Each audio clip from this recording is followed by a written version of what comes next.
좋은 아침입니다. 우리가 진리의 말씀 안에서 잘 자라가기를 축복합니다. 또 오늘 말씀은 어떻게 해야지 진리의 말씀을 우리 안에서 잘 자라갈 수 있는지 잘 보여주고 있습니다. 마가복음 4장 1절에서 9절 말씀입니다. 마가복음 4장 1절에서 9절 1절 예수께서 다시 바닷가에서 가르치시니 큰 무리가 모이거늘 예수께서 바닷가에 떠 있는 배에 올라 앉으시고 온 무리는 바닷가 육지에 있더라. 2절 이에 예수께서 여러 가지 비유로 가르치시더니 그 가르치시는 중에 그들에게 이르되. 예수님께서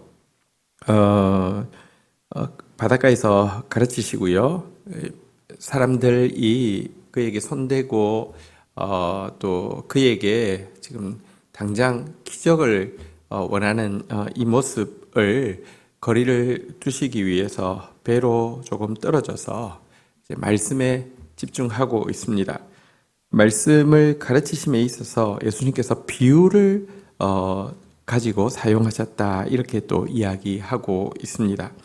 사실 여러분, 예수님께서 비유로 가르치신 것은 이스라엘 백성들에게 사역의 제 중반 후반으로 넘어갈수록 점점 더 강화되어지고 있습니다. 이미 바리새인들은 그 헤롯 왕과 힘을 합쳐서 예수를 죽일 계획을 이미 세우고 있었고요. 그들이 예수의 가르침 앞에 나오는 이유는 염탐하여서 책 잡을 것을 잡기 위해서입니다. 근데 비유로 말하면 정확하게 무엇을 책 잡아야 될지 잡을 수 없습니다. 그리고 그들은 점점 더 감시하는 눈으로 들으면 무슨 말씀인지 이해할 수 없는 것이죠. 그렇지만 사실 비유라는 것은 무슨 밀교처럼 아주 은밀한 무슨 비밀이 있는 것이 아니라, 비유라는 것은 사실 어린아이들은 더 잘 이해할 수 있는 것이죠. 겸손하고 어린아이 같은 마음을 가지고 있는 자들은 더 잘 이해하기 위해서 사용하시는 예수님의 설교의 방법이었습니다.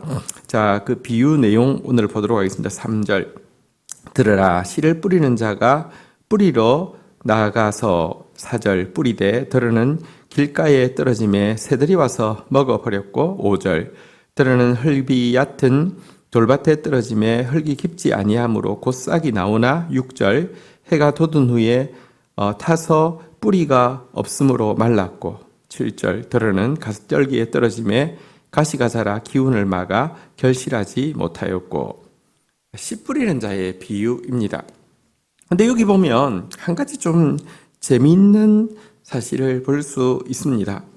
여러분, 이 씨 뿌린 자가 얼마나 무능했던지, 어떤 씨는 길가에 뿌리고 어떤 씨는 돌밭에 뿌리고 어떤 씨는 가시떨기에 뿌렸다, 이렇게 되어 있습니다. 아니, 이 농부가 얼마나 모자랐으면 가다가 길에다가 여기도 한번 뿌려볼까 하다가, 돌이 있는데 거기도 여기도 한번 실험 삼아 뿌려볼까 하다가 가시떨기가 있는데 그 밑에는 잘 자랄까 해서 뿌리는 농부가 어디 있겠습니까? 이것은 사실 그 이스라엘의 농사법을 이해해야지만 이 비유를 이해할 수 있는 것입니다. 이스라엘의 밭은 이제 그 추수 후에 파종기까지 묵혀두게 되는데요. 그 기간에 과거는 무슨 포장도로, 비포장도로 이런 게 있는 게 아니라 다 비포장이잖아요. 그 사이에 사람들이 밭을 많이 지나다니는 이곳은 길가처럼 딱딱해지고요. 흙으로 겉이 덮여 있지만 속에, 이스라엘에 워낙에 돌이 많은데요, 돌뿌리들이 많이 박혀 있는 곳도 있는가 하면 가시나무가 자라 있는 게 아니라 가시나무의 잔뿌리가 남아 있는 위치도 있습니다.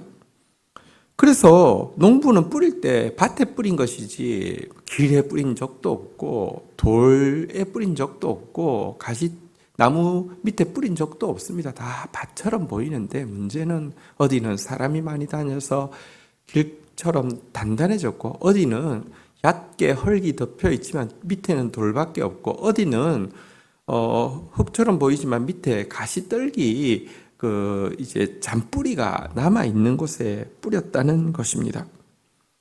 그리고 근데 그러면 이게 땅을 기경을 해가지고 잔뿌리는 제거하고 돌은 골라내고 딱딱한 흙은 부드럽게 한 상태에서 뿌리면 이런 일이 없지 않겠습니까? 이스라엘은 또 좀 특이한 것이 하도 건조하기 때문에 먼저 기경하고 씨를 뿌리는 것이 아니라 씨를 뿌리고 기경을 하는 방식을 택합니다.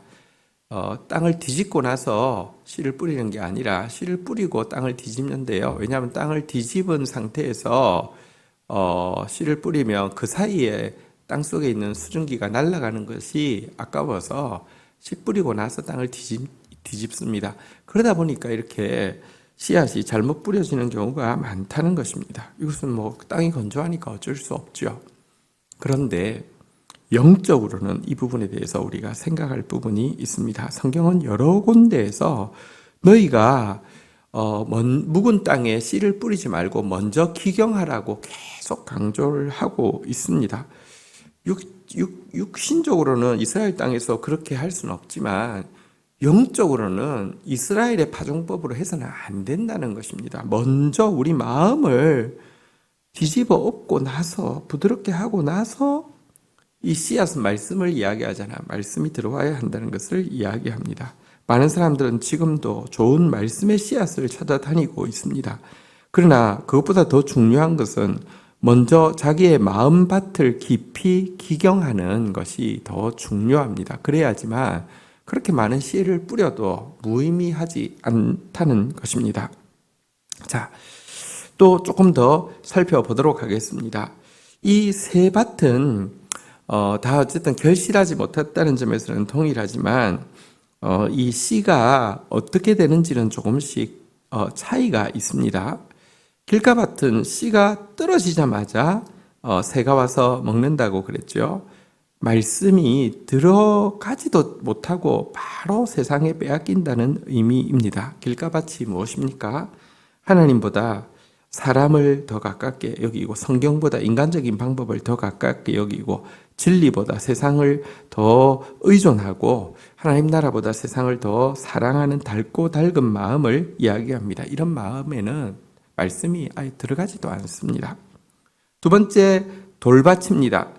돌밭이란 물질관에 있어서 성공관에 있어서 자아관에 있어서 축복관에 있어서 신앙관에 있어서도 자기의 고정관념이 너무 견고한 사람 혹은 내 안에 어떤 영역에 대해서는 절대 용서하지 못하는 응어려진 마음이 있거나 자아가 너무 단단하고 딱딱한 사람, 자기가 어떤 가지고 있는 기준에 대해서는 바늘 하나 들어가지 못하는 사람, 이런 사람을 돌밭이라고 합니다. 여러분, 이 돌밭에는 사실은 곧 싹이 나온다 그랬습니다. 금방 반응이 있다는 뜻입니다. 금방 말씀이 성장하는 것처럼 보입니다. 왜냐고 하면 자기 마음에 맞는 말씀에는 아주 막 열광적으로 반응하기 때문이죠. 나도 그렇게 생각했는데 성경도 그렇게 가르치네, 이렇게 되는 것입니다. 그런데 해가 돋은 후에 타서 뿌리가 없으므로 마른다 그랬는데요. 조금 지나면 자기 생각하고 말씀이 다르기 때문에 금방 또 뿌리가 타 죽고 마는 밭이 돌밭입니다. 세 번째 밭은 가시떨기 밭이지요. 가시떨기 밭이란 사실은 이 무엇을 먹을까, 무엇을 마실까, 무엇을 입을까에 대해서 더 몰두하는 마음, 더 부해지고 더 유명해지고 더 성공하기 위해서 집착하는 마음, 감각적인 쾌락에 집중하는 마음을 이야기합니다. 이런 마음밭에서는요, 말씀이 자라는 것처럼 보일 수 있습니다. 신앙생활도 더 복받기 위해서, 더 성공하기 위해서 하는 사람이 있기 때문입니다. 그러나 절대로 열매는 맺을 수 없다고 되어 있습니다. 자, 그러나 어떤 밭이 그러면 열매 맺습니까? 8절입니다. 들어는 좋은 땅에 떨어짐에 자라 무성히 결실하였으니 30배나 60배나 100배가 되었느니라 하시고 9절 또 이르시되 들을 귀 있는 자들은 들으라 하시니라. 좋은 땅에 떨어지면 여러분 깊이 안에 이 가시떨기 그 잔뿌리도 없고요, 딱딱해진 이 돌덩어리도 없고요, 닳고 다른 길도 없는 마음에 떨어지면 말씀은 살아있기 때문에 무조건 30배, 60배, 100배로 결실하게 됩니다. 다시 이야기합니다. 오늘 우리가 제일 먼저 해야 되는 것은 더 좋은 말씀의 씨앗을 찾는 것이 아니라 내 돌덩어리로 가득 차 있는 마음, 닳고 달아있는 세속적인 마음, 그리고 이 가시떨기처럼 내 그 욕망으로 성공에 대한 욕망, 이 세상에 대한 욕망, 이런 것으로 가득 차 있는 이 마음을 제거하고 하나님 앞에 더 부드러워지게 하는 것입니다. 하나님 앞에서는 아무리 부드럽게 해도 손해보지 않습니다. 하나님 앞에서 부드러워지는 저와 여러분들이 되기를 주의 이름으로 축복합니다. 주신 말씀 붙잡고 제가 기도하며 나가도록 하겠습니다. 주님 감사합니다. 저희 안에 뿌려진 말씀의 씨앗이 30배, 60배, 100배로 자라기를 원합니다. 무성하여지기를 원합니다. 결실하여지기를 원합니다. 주님 은총을 베풀어 주옵소서. 우리 안에 길가 같은 마음, 하나님보다 사람을 더 가까이 하고 성경보다 인간적인 방법이 더 쉽고 천국보다 세상을 더 좋아하는 마음들 뽑아내 주시기를 원합니다. 우리 안에 단단해져 있는 물질관, 성공관, 고정관념들, 경화된 자, 용서하지 못하는 엉어리들이 뽑혀나가게 하여 주시옵소서. 우리 안에 유명해지려고, 성공하려고, 더 부해지려고, 더 쾌락을 누리려고 하는 그런 마음들, 이 세상의 연락에 빠져 사는 그런 마음들, 하나님 제거하여 주시기를 간절히 간구하고 소원합니다. 말씀이 들어오면 방해 없이, 장애 없이 뿌리 내리고 방해 없이 장애 없이 자라서 결실하는, 그래서 열매로 하나님께 영광 돌리고 많은 사람 풍성케 하는 삶 되어질 수 있도록 은총을 더하여 주옵소서. 예수 그리스도의 이름으로 기도 올립니다. 아멘.